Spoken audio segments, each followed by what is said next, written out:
In this video, we're going to go over how I prepare a canvas for textured art. And what I have here is a regular pre-primed stretched cotton canvas. We could also create textured art on surfaces like plywood, MDF, canvas boards, raw canvases, and so forth. But we're going to choose cotton because it's quick, almost ready to use, beginner friendly, affordable. It's also easier to hang and frame as opposed to, for example, the plywood, and overall it has the feeling of a traditional painting. Now, when comparing linen and cotton canvases, linen is a bit better quality, but it's also quite a bit more expensive. So I use cotton for the paintings I make for my content and practice, and then for my actual artwork and custom commissions, I use linen. So if you're new to painting or textured art, I definitely suggest you start with the pre-primed cotton canvases. They're also really easy to find. Basically walk into any arts and crafts store and they have it. And I prefer to buy my canvases at the store in person whenever possible rather than ordering them online. And sometimes the canvases might warp a bit in storage, and the way I inspect them at the store is I lay them flat somewhere, most often on the store floor, and then I press on the edges of the canvas to see if it moves. And this one is flat. If the canvas would have been slightly warped, it would move like this.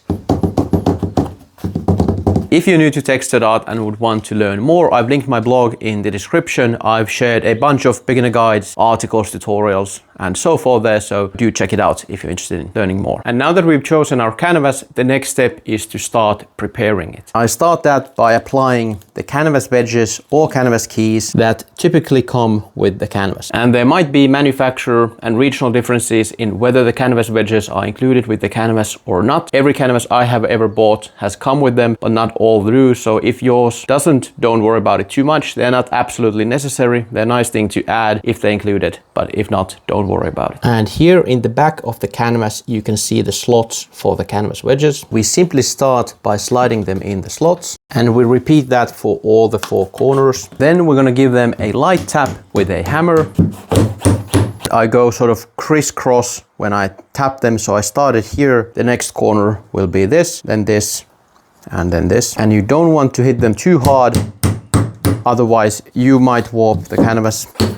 Basically, the way the canvas wedges work is that they slightly expand the stretcher bars, so you can see this tiny gap here between these two. So as we tap the wedges in, they push this bar that way and this bar that way, and that widens this gap. And as the gap widens, it pulls the fabric of the canvas tighter. And here's an example of how the stretcher bar looks without the canvas on it. By applying the wedges, we separate these two bars slightly. Most of the time the canvas wedges alone are enough, but if the canvas still feels a bit saggy, we could grab some clean water and water the back of the canvas. As the water dries, it further tightens the canvas. And you can now hear how tight the canvas is. So it sounds almost like a drum. And personally, at this point, I also like to include my details in the back of the canvas. So I stamp it.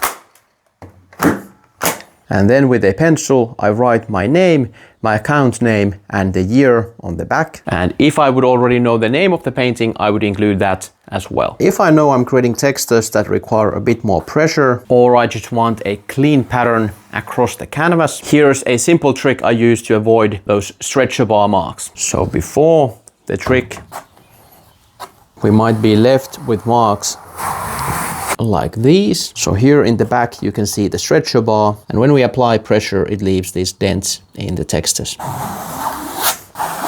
But if we take a piece of regular cardboard and we slip it here in the back,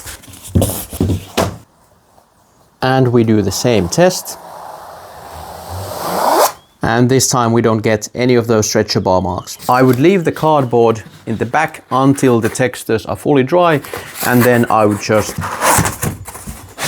take it out. And then for many of my paintings, I like to leave the edges blank, and I do that with masking tape. And when you're choosing the tape, I would recommend not going for the cheapest option. There was one time when I used a really cheap tape and I had wet paste sitting on top of it while I worked on the painting, and the paste diluted the glue of the tape. And then when I went to rip the tape off, the edge of the canvas was basically full of glue residue and pieces of tape, and it pretty much ruined that painting. So spending €1 or 2 more on your tape might save you a lot of headache. Now the white of your canvas is most likely slightly different than the white of your paint. So what I do before applying the tape is I take some of my white and I paint over the edges or slightly wider. So the paint layer is now slightly thicker than our tape. And now if we make a mistake somewhere along the way and get some paint or paste on that white edge, we wouldn't have to be super careful and paint all of the parts, but we could just spot fix any mistake we get. And now once the paint around the edges has dried, which should take just a few minutes, we can apply the masking tape. And I'm merely measuring it by eye. So I'm matching the bottom edge of the tape to the bottom edge of the canvas. And then with the tape, I'm going to push with my finger to ensure it sticks properly. And then I'm going to seal this tape with just the same white acrylic paint. So I apply paint partly over the tape, partly over the canvas. And once the paint has dried on top of the tape and the canvas, our preparations are basically finished. We could start creating on top of this, and then immediately after we're done with the textured pattern, I would pull off the tape, so before the paste dries on top.